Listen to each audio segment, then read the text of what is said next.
This weekend, millions of Americans hit the streets for the No Kings rally around the country. Yes, they did. To protest the policies of you-know-who. But it doesn't seem like you-know-who really got the message. Take a look. What's your response to the protest over the weekend, the No Kings protest this Saturday? I think it's a joke. The demonstrations were very small, very ineffective, and the people were whacked out. When you look at those people, those are not representative of the people of our country. Mr. President, besides San Francisco... By the way, I'm not a king. I'm not a king. I work my ass off to make our country great. That's all it is. I'm not a king at all. Okay. So despite his claim that he doesn't want to be king, he also posted an AI video wearing a crown and dumping feces on protesters. A lot of Republicans claim that these are paid protesters and not real Americans exercising their rights to free speech and peaceful assembly.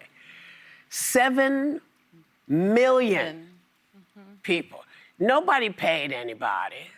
I mean, the only people getting paid are the people who are in government right now, because the government's shut down. Well, they're Congress, the only ones who are Congress getting gets money. paid. But nobody who was out there marching, people are pissed. Yep. They don't like what they're seeing. Yeah. And even people who are Republicans are saying, what the hell is going on? We don't like this.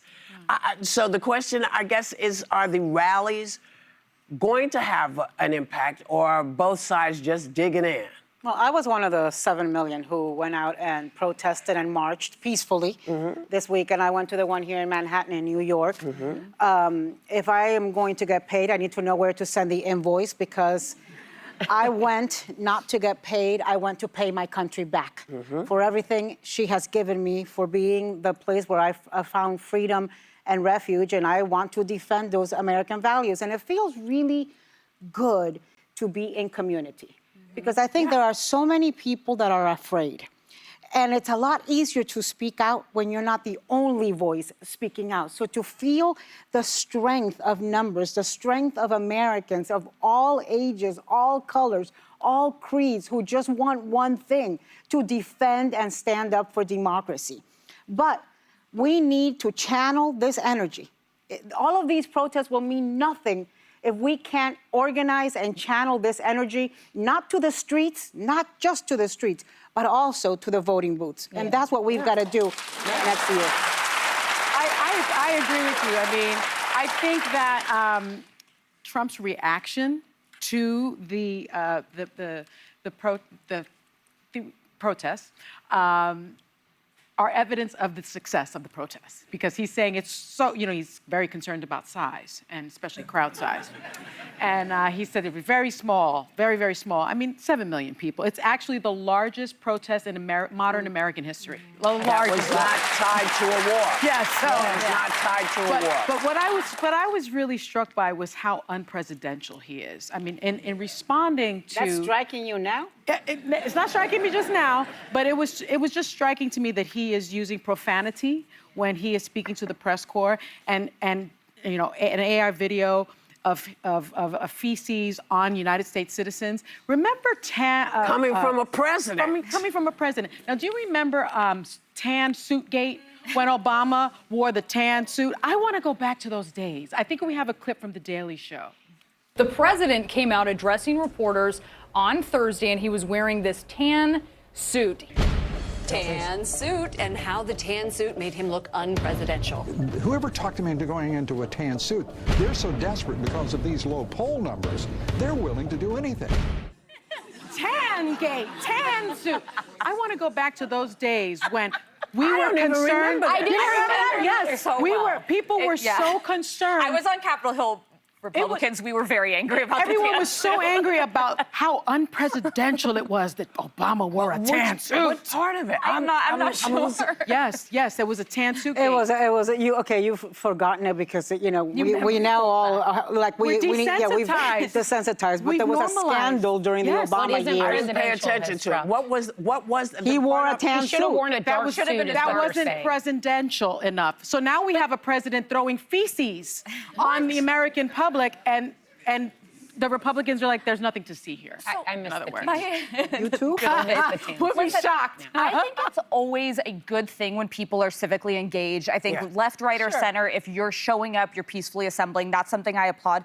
My question is, will this momentum turn into tangible organizing? That's the open question here, because there's some pretty glaring stats that I think Democrats have to kind of come to grips with. One is... How about everybody has Everybody. to That's because it goes for everyone. Yeah. Democrats are hemorrhaging voters. So Republicans gained 2.5 million voters in the last 4 years. Democrats lost 2.1 million. So they actually have a net loss of 4 million votes they have to gain.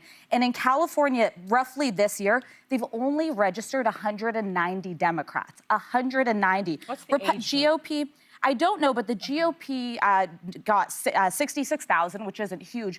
But this has to translate into organizing. We talk about what Trump's been doing. He's playing a 10-year game. He's at every level. He's got his people elected as state, school officials and school boards. They've got think tanks. They've got voter registration on college campuses. So a movement like this matters if it turns into something tangible and actually getting voters out, or it could fall flat like the Women's March. It was huge and it felt powerful, and then it kind of just petered out. So I'm curious to see what happens next. I just want to say, I think the fact that the farmers are now out of their minds with anger because he bailed out Argentina, who is now selling their soybeans to China, who our farmers used to sell to. Now our farmers don't have any place to sell their soybeans. They're pissed. I think the fact that we are dropping bombs and saying, well, we think they're drug dealers. Yes. We think that's who it is. I think that what this entails is if people are angry, that they stay angry on their way to vote, because this is not a left-right problem. This is is this the country you want? You want to be accused of bombing people. You don't, when they say we're not sure but we believe it's, no, you need to know before you drop the bomb. And kill 26 people. I think Republicans and Democrats are not in favor of this. This is not how you do it. And any actual president who would put out something like that, and don't forget independents and everybody in between. Well, and that's why I say everybody. Sarah, but I think it'll change. Yeah.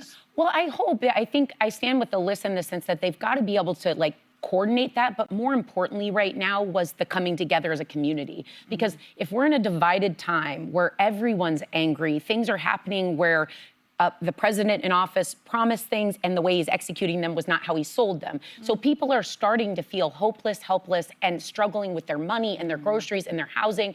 Anything that can get people excited and out together is good. But I also think the conversation around this and the hating on everyone that was there is a distraction from the fact that majority of Americans are blaming the Republican Party and the administration for the shutdown that's still going on. So and by focusing on these files. anti-American protests, as he would say, it distracts away from what they're not getting done. So I'm just going to finish my point, which is, it is really on us. It's on the American people. It always has been. It always will be. If you see stuff you don't like, figure out a way to fix it in your town. You don't like what the library is doing? Then put one of those little libraries out where you can put books out so kids can come and get them.